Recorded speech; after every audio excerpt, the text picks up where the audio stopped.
Iniulat ng World Health Organization ang kauna-unahang human death o taong namatay dahil sa bird flu.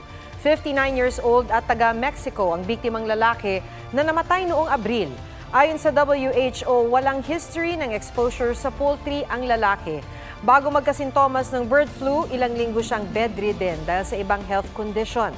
Bigla siyang nilagnat, nahirapan sa paghinga at nagkaroon ng diarrhea. Nang suriin, nakumpirmang bird flu ang ikinamatay niya. Sabi ng Health Ministry ng Mexico, walang ebidensya ng person-to-person transmission sa kaso at sa mga farm malapit sa tirahan ng namatay. Nagnegatibo rin sa sakit ang mga nakasalamuhan ng biktima. Huwag magpahuli sa mga balitang dapat ninyong malaman. Mag-subscribe sa GMA Integrated News sa YouTube.